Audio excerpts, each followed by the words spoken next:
3, 2, 1. Welcome to the Brute Strength Podcast, where we explore strategies for training, competing, and well-being shared through experiences from some of the sharpest minds in the fitness space. Now, welcome your host, Micah Shoemaker. I've come across your name quite a bit, and I think it's kind of no surprise, and I think this Z-score, the whole deal is like actually getting some level of traction. I've followed Crash Crucible for quite some time, and I think they do a really good job on a lot of levels. And like most people, I've been very skeptical of Z-scoring, and I'll kind of get into why maybe I was skeptical. I will say this, though, and this is what was really interesting. So I read this Barbend article that Brian wrote, which was a great article.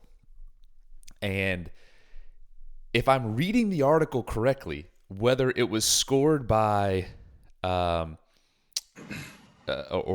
they obviously did Z-score, but then they showed what it would have been if they went normal scoring. And when I say normal scoring, it's just for people listening, it's a placement scoring, meaning it's like the CrossFit Games. There's like a 4-point difference between, essentially almost every place. Now, what's interesting about that is that number 1 would have remained unchanged. Number 2 and number 3 would have tied in this particular situation, and then number 4 was number 4, number 5 was number 5. So it seemed to me that it wouldn't have changed. But now that's one scenario, and I understand that. And I'm looking at one scenario. But nevertheless, it even made a hater like me go, man, that's actually pretty cool. And then I started to look into it a little bit more and see how some of the placements shook up. I know Ellie. Obviously, that's how we got connected. And yeah, man, I just wanted to have a conversation. And I really selfishly for myself, I wanted to understand it more because I've heard about it. I've seen it. Now I've seen it in real life. And now I just want to get educated so I'm not ignorant. So with all that being said, welcome to the show. Glad you're here, man. Thanks. I'll let you take over, and you can start wherever you want to start to educate me. Well, it's funny. I figured there was a silent group of athletes that just never spoke to me they never asked me any questions about Z-score. It seemed like they were too nervous to broach the subject. And then I was really happy. Mark Hutchinson asked me he was like, just explain it to me. He was like, we'll get through it. Basically just lay it all out. And then, so I took my time with him. And then Marquand Jones, he basically came to me and was just like, what do I need to do? He was like, I don't care how it works. Just tell me what I need to do. And I was like, you just need to go as fast as you can. It rewards you for going as fast as you can. Yeah. And then like throughout the weekend, I step by step ran him through it. And by the end of the weekend, he got it. And he was like, I kind of dig this. I think he kept fourth. He wanted third, and he got third by just a little bit. So he was pulling my chain a little bit about that. He was like, I don't know if I like it all that much. It didn't benefit me. Yeah. But no, he appreciated it at the end. And then, so there is this, I appreciate the people who do want to understand it more. Granted, the way I calculate it is a little bit more complex to understand, but I think once you get the grasp of it, you can run away with it.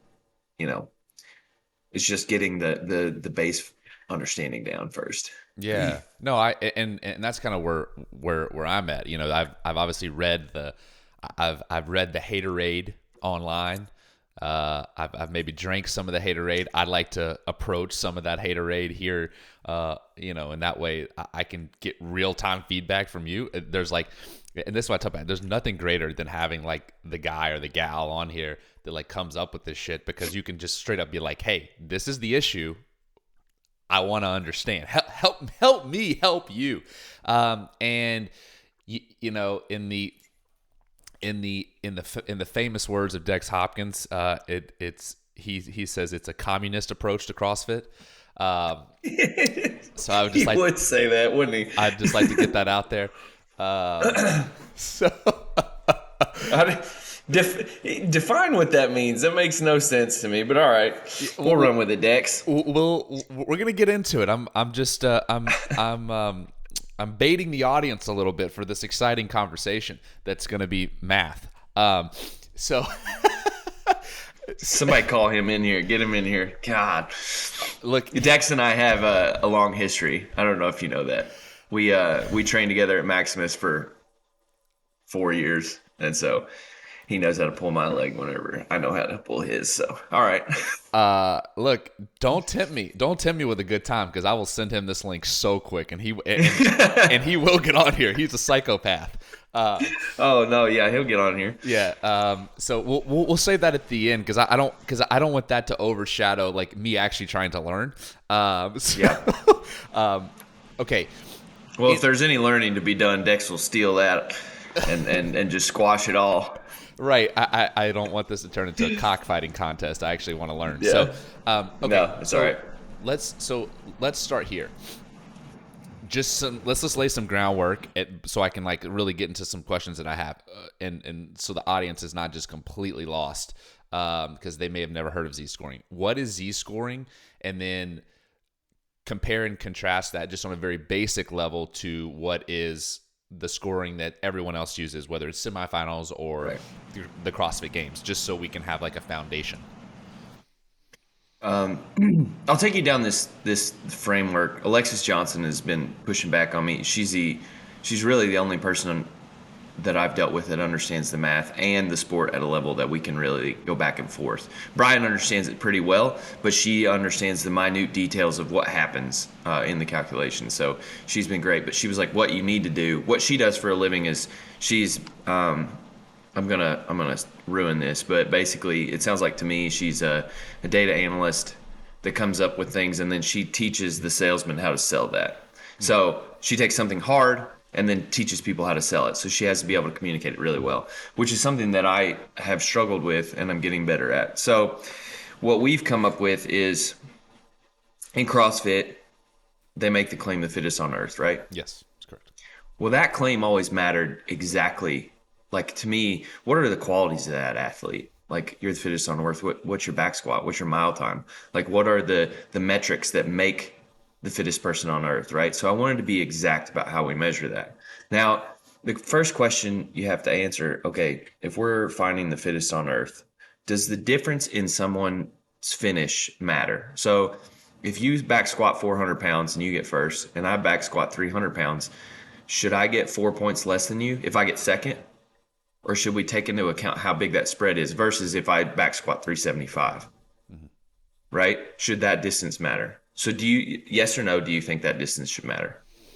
Yeah. I mean, I do. Yeah? Yeah. Right. And the even more easy example is like, if you beat me by a second in a mile time or a minute, that distance should definitely matter. Okay. So if you agree with that, the two splits we can come down to is, okay, if it does not matter, then we can stick with the regular scoring, right? If it doesn't matter, just go down 1, 2, 3, 4, 5, whatever. If it does matter, okay, now it's about how we measure the difference between you and I. And so some of the haterade in the comments comes down to how you measure this. It's like, okay, you just take the 400-pound back squat and you divide, whoever's back squat by that back squat. There's some limitations there. So what Z-score does is it takes the average of the field. What was their average back squat? Okay. So across the average in the game, all 40 competitors, all 40 males, like let's just use the CrossFit Games example, all 40 male competitors, right. All 40 female competitors, just so I understand. Is that what you're saying? Right. Okay, cool. Yes. Actually, we can do the games event with the sandbag, right? So that one's easy. Yeah, it's really easy because I'm going to pull up that real quick. Sandbag ladder. Okay, the average in the men's field was 307. Right? There wasn't a 307 bag, but right. you add them all up, divide. It's 307, okay? And then I figure out, okay, what is the spread of this field? How many people fit between this sandbag and this sandbag, and plus or minus 1, 2, and 3. So that's called standard deviation. And within 2 to 3 standard deviations, you should have all the athletes. So I find what the standard deviation or the spread of the field is. Okay. Once I do that, I just simply take you, or we could take Roman or whoever, and I say, okay, based on which sandbag you hit, where are you at percentage-wise in the field, or based on that normal bell curve. Everything, the mean and standard deviation is used to create a bell curve, and then it says, what is your percentile in that bell curve? Yep.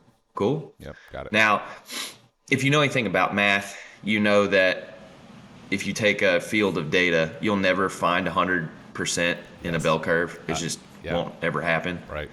So you divide by the biggest one.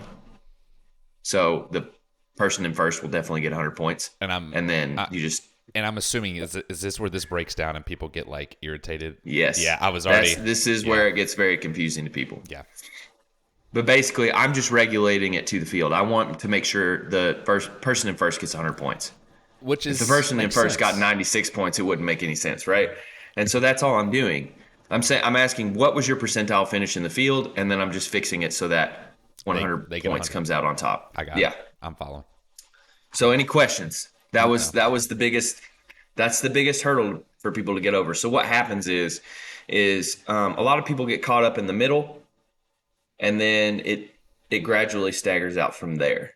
And the point is to, for each minute difference in fitness, I want to quantify that. So now if you beat me by 5 pounds on that sandbag, I'm able to state that mathematically, or I'm able to state that in points wise, or for your fitness. Right. Makes sense. Yeah, that makes sense. So there it is. Simple, right? I thought this was going to be way more complex. I thought we were going to go to the whiteboard. You were going to give me some No. Well, this is like my 50th iteration. Explaining this to someone, I've gotten a little better at it. I used to bring out the whiteboard. No, I'm just going to kind of repeat back from what I understand. Yeah. You're going to take the average of whatever the event is, right?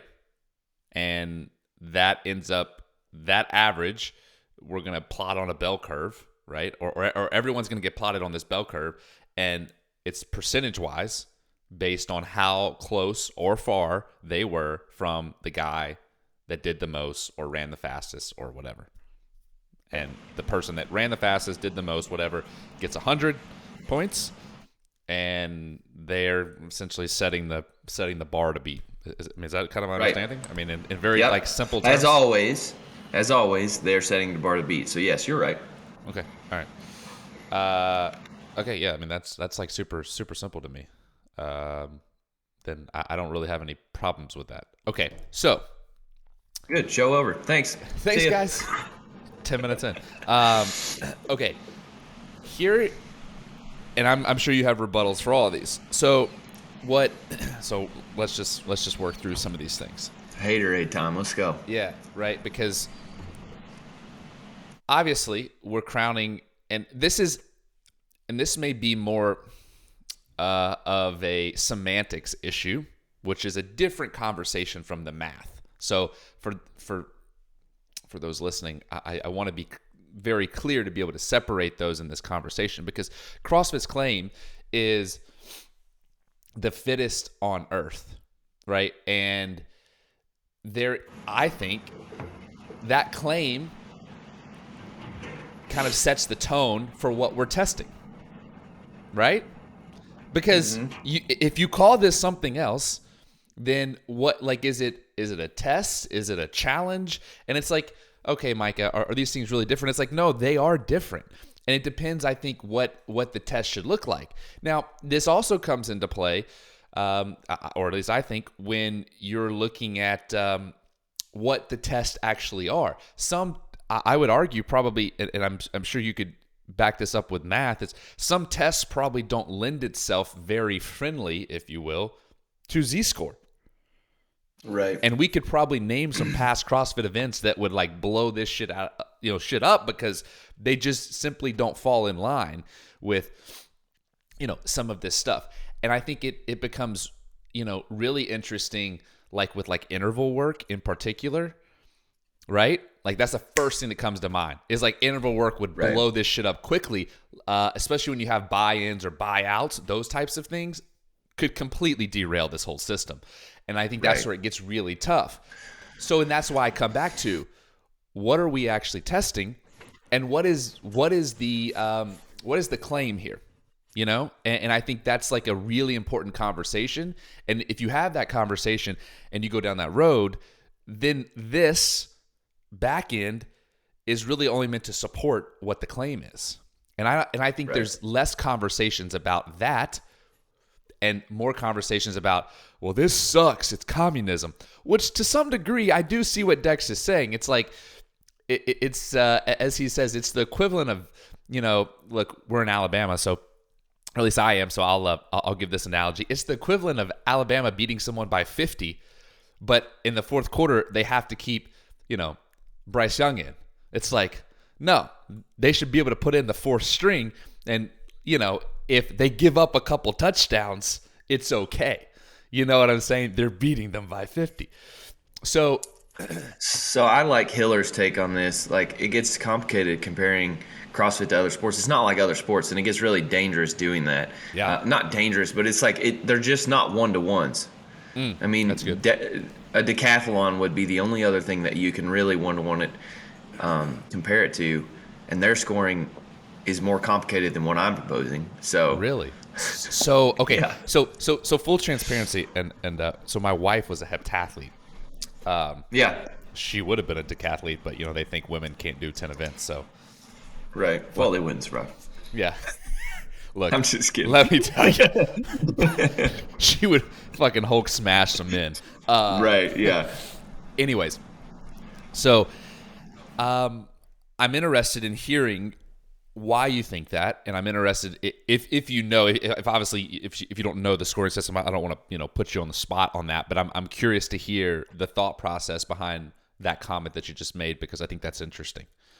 I looked into it a long time ago, and now I can't remember exactly how it's calculated, but they like Alexis and I talked about it, and it's like pages long of exactly how they calculate it, and it's like, this is not. But at the end of the day, you know who the winner is, and you're okay with that. And the fans can't follow it, and you know, I'm very sensitive to the fact that people need to be able to follow the scoring, or I like that.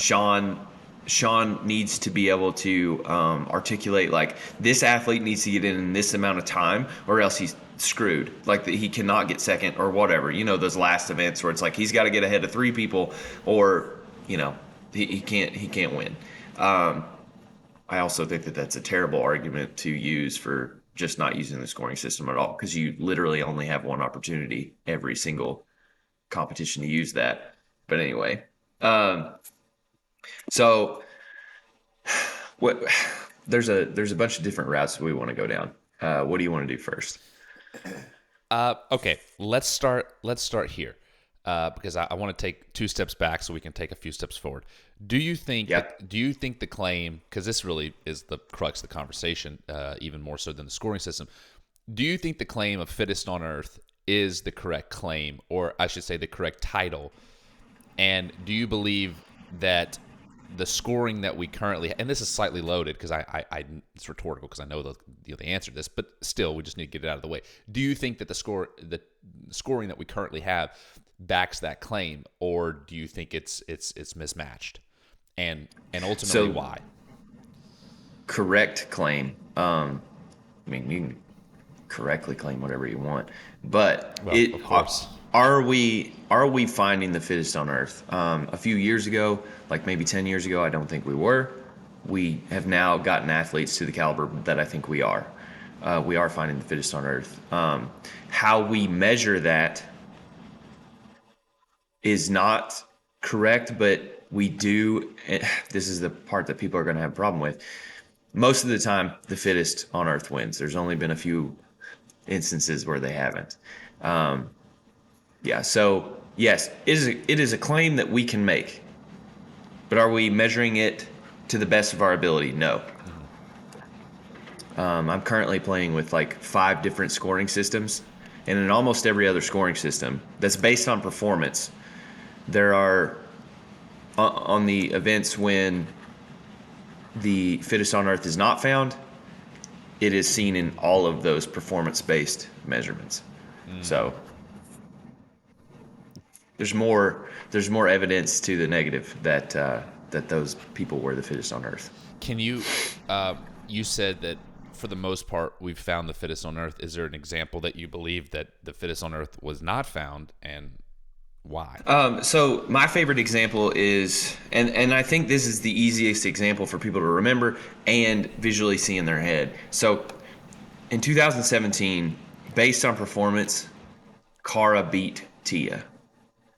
Now, this is with the current rules. They would have competed differently had they known there had been performance scoring. But yes, Cara's performance was better than Tia's in that year. And so, like, when you base it on performance, she beat it. It's not like, Tia barely beat Cara in the regular scoring system. And when you do it based on performance, Cara really, really beats Tia. So Cara wasn't rewarded for her fitness. She was rewarded the points for her placement, but not how the distance of fitness between her and Tia. Wow, and I want to say that that model, that scoring model, if people want to or are interested, they can just Google that. I think I've seen that somewhere. Like I think it's out. Yeah, I post. It was on. You can click if you go read the original article about the Rogue Invitational last year that I wrote about Haley, how Haley would have gotten third if you score it based on performance. At the end of that, I include a link to the document that has that scoring for 2017 for Cara. Okay, so if people are listening and they want to see that because they're nerdy, they can Google that. Yeah. Okay, cool. Yeah. All right. Just want to make sure because I was about to say I think I've seen that. It's pretty interesting. Okay, so you believe it's a fair claim, the fittest on earth. That's great. You believe that currently in the the placement system that we have, it's based obviously off 1, 2, 3 where you go, is not doesn't back up the the claim fittest on earth because it should be based on a performance system and not a placement system. And so that's where we've gotten with Z scoring. Is that fair? Is all that fair? Yep, that's fair. Okay, sweet. So here is now where I have some questions, is because how, and this may be super simple. It may be like the answer is it's just a percentage, and that's super simple. But to me, it becomes very complex because like I'm trying to figure out like, okay, even as an athlete, like what I need to do. And then all of a sudden I'm like, well, now it's based off of like percentages, right? So as an athlete, I don't really understand what I need to do. And it's like, well, just go as fast as you can. It's like, yeah, well, I got you. I hear you. I heard it. However, it kind of, in my opinion, takes a little bit of the gamemanship out of it because sometimes you just don't have to go that hard. Sometimes you can let off and it be okay. But in this system, you're very much penalized for this. So I'm like trying to get on your side here, but it's like hard too because I'm thinking of it as from an athlete too. If you followed Savon's podcast here lately, yes, he's been on this thing about presuppositions. And I love finding these because people will make arguments. There's some movie somewhere and somebody asks a question and the response that the guy gives is your question is in the form of a lie. So the question's already faulty before he can even answer it. Right. I just love that response. Your question's in the form of a lie. So you made a presupposition there, which is what am I supposed to do? Or how do I game plan this? That's not, we're finding the fittest on earth. Yeah. You do the best you can. It's not about how many points do I need to get ahead of Tia to win this. It's what is my best performance? Mm-hmm. How fast is my mile? It should have nothing to do with the other competitors. Now, there is a little bit of that. Like Marquand was asking, like they were going into the last event at the Crash Crucible and he was like, what do I need to do? And I was like, you need to be ahead of this person.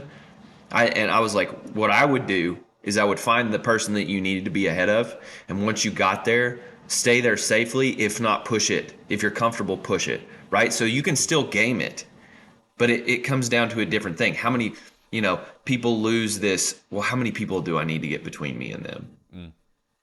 It's not really controllable anyway. Like, who's got... I agree with that. I do agree with that. Who has that kind of field vision that they can look out and be like, okay, this person and this person is between us. Like, I don't think that athletes are that good. They just look for the person on top and they try to get in front of them. Or they look for the one person they need to beat and they just try to get in front of them. Well, and so you made the presupposition. How can I game this? That's not the point, right? We already said we want to find the fittest on earth. Sure. Do you see what I'm getting at here? I do, but hear me out. So it's this idea though, right, that we're doing it off of placement. So in fact, it does matter where all these people are, right? Like you see what I'm saying? It's like, okay, it's relative to where everyone else is. That's how we get the Z-score. That's how we get, this this relative-based scoring, this performance-based scoring. So how I look at it is it absolutely matters where people are. You know what I'm saying? Like, it's not just about